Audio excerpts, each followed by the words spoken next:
Hey y'all, it's Dr. Shamanda. Welcome back to my channel. If you're new here, I am a licensed mental health and addictions therapist based out of North Carolina. And I specialize in financial therapy, which is all about helping you heal and understand your relationship with money. But on this channel, y'all, I talk about my own journey of finances or personal finances. So building wealth, saving, paying off debt, investing, all that good stuff. I'm not a financial expert or a financial advisor or anything like that, but I am in love and obsessed with all things money, specifically personal finances, and of course the intersection between money and mental health. So today I'm going to, well, first of all, if you are my OGs, I've been gone for like a week. Sorry y'all, I'm back. Okay, you know, I've been building my practice. I am a full-time entrepreneur, and yeah, I love it all, but I miss y'all. So here we go. I am going to share something mental health and money related today.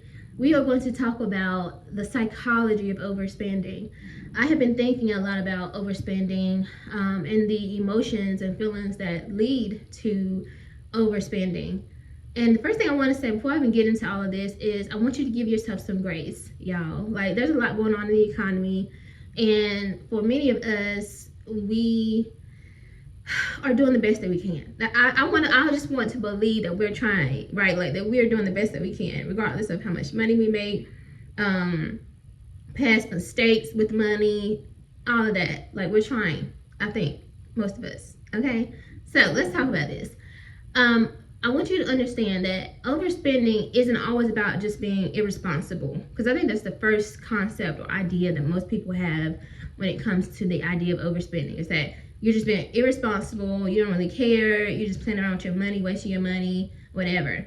But I want you to hold space to the idea that overspending could come from different emotions, right? Feeling stressed out, burnt out, feeling lonely, you know? So things like that, maybe even wanting some validation and simply, you know, survival mode, right? So let's talk about how these things are connected, okay?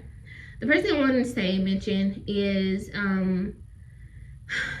what I kind of mentioned just now, is that overspending is not often not just emotional, but it is emotional, not just financial. So it's time for us to really look a little deeper than just our budgets and look at what kind of emotions are we experiencing when we overspend. So if you notice that when you're stressed out and overwhelmed after a long day of work or a long week of work, then you typically go like spend or go shop or whatever, and you spend more money, that's something to be mindful of. If you notice that when you're anxious and stressed about, I said stressed, but just not like anxious about something, then you typically overspend. If you notice that you are lonely and bored, and so you just try to find things to do to keep you busy, which obviously costs money most of the time, then that may be something to be aware of. And then just maybe you're dealing with some life transitions and circumstances, and so this is kind of your way of coping with whatever that situation is. If you notice a trend in that, like that you typically spend more when you're trying to like get through a situation, right? Whether that's divorce, parenting, moving, maybe you're changing a job, right? So maybe it's time for us to stop thinking about the financial side specifically and focus on the emotional side of overspending, okay? The other thing I want to say is that the second thing is that social media normalizes constant spending, and y'all know this is true. Let's be for real. Y'all, I remember seeing the hauls, like the clothing hauls, like the Fashion Nova hauls, the Shein hauls. I know TikTok, they do a lot of stuff like that. Like, I don't really do TikTok like that, but you see those clothing hauls, and so you be like, oh God, they look good on her, or whatever. So you're like, oh yeah, I'm gonna get that. Or these shoes, those shoes are so cute, they would look good with this outfit I have, or whatever. So those things. The luxury aesthetics, right? I know there's a couple of vloggers that I watch on YouTube, you know, off and on. And it's certain little things they would get, and I'd be like, oh, that's cute, that look good in my bathroom, that look good in my kitchen, or whatever, or that would look good in my office. So again, those luxury aesthetics, that vibe or that look that you want to go for or emulate from your favorite content creator. This idea of like treating yourself, right? Like, oh, you deserve it, you've had a long week, you should deserve to take yourself out to lunch or for that dinner or whatever. or you deserve that vacation, right? Like we all heard it. You deserve it. Treat yourself. Treat yourself to that coffee that's $10, whatever. Like, I'm not saying that's bad, wrong, or bad. I'm not judging any of these things, but I want you to be mindful of the messaging that will lead to overspending, possibly.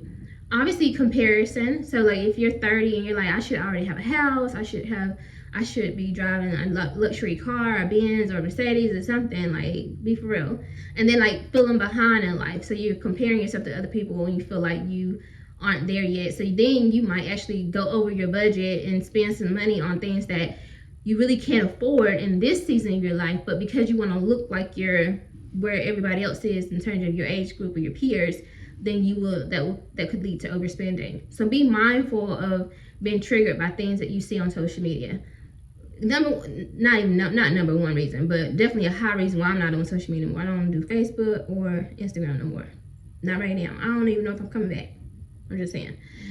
Number 3 is that some people spend or overspend so they can feel successful. So this is where the psychology and mental health piece comes in. And I obviously do this work with a lot of my clients, by helping them understand who they are outside of their who they thought they had to be because of parenting or lack thereof, or some type of trauma. Sometimes it's about wanting this external validation, and reality is that only you can validate yourself. Like, if you didn't get it from your parents growing up, now you have to reparent yourself. And it's something I teach in mental health in my sessions. But the buying the clothes, the cars, the houses, none of that's going to give you that satisfaction or that validation that you're looking for.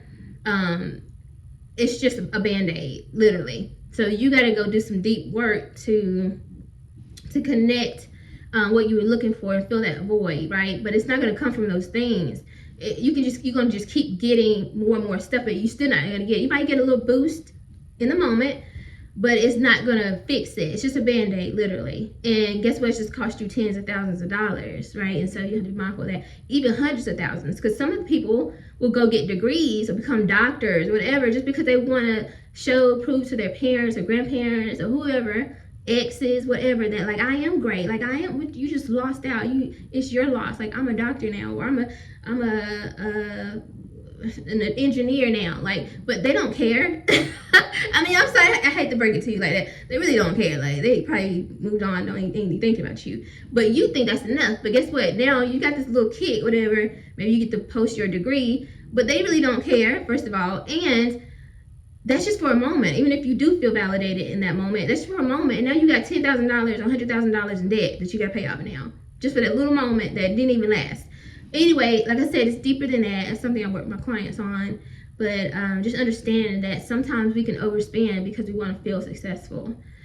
I kind of already hinted at this fourth one, which is about the dopamine that we get, the dopamine kick or high that we get when we're spending. So, you get the excitement of finding a new object that you want to purchase. So before the purchase, when you're checking out, and then like maybe when you're waiting for it to be delivered, you're tracking the order and all that. And then after you get it, you start feeling real guilty, real regretful, and then you just get like an emotional crash.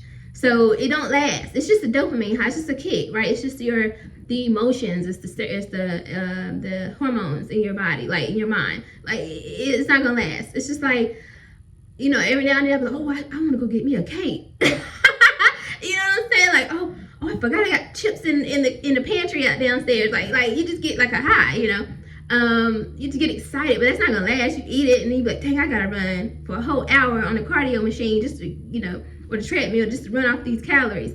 You be regretting it real quick. Well, I do. I'm just saying. So it's just a high. So you have to learn how to manage those emotions and that kick, that emotional kick, so that you don't do something, aka overspend, and now you got to live in regret and like pay all this off. The last thing is what I've already kind of handed to, is that at the end of the day, y'all know I'm a financial therapist, so I deal with the emotional side of money and healing it, your relationship with the money and all that kind of stuff. But ultimately, y'all, like, there has to be a lot of financial healing to combat the emotional spending, right, or the overspending, and not not ground yourself in shame, right, and guilt, because at the end of the day, we're all just trying to navigate this world the best that we can, and a lot of us didn't grow up with financial literacy. I try to take that excuse away, because at this point, y'all, we all got access to the internet, ChatGPT, all that, so like there's really no excuse now at this point. But now that we are aware and we have access to information, we can become more self-aware. We can be, more intentional with our spending. We can confront our spending and our budgets with more emotional honesty, and we can just ultimately build better habits when it comes to our finances.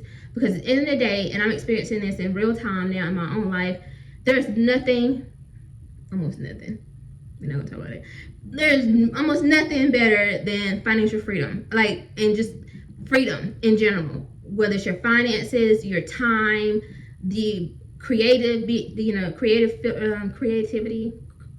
freedom, whatever, the ability to be creative, to be able to give, there's just so much that comes with freedom.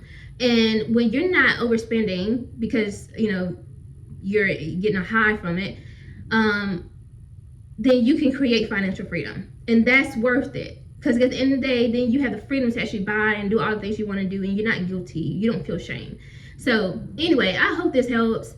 If you can identify or relate to any of these concepts, let me know in the comment section. What is your greatest challenge when it comes to overspending right now, if at all? Or if you overcome it, how did you do it? I'd love to hear from you.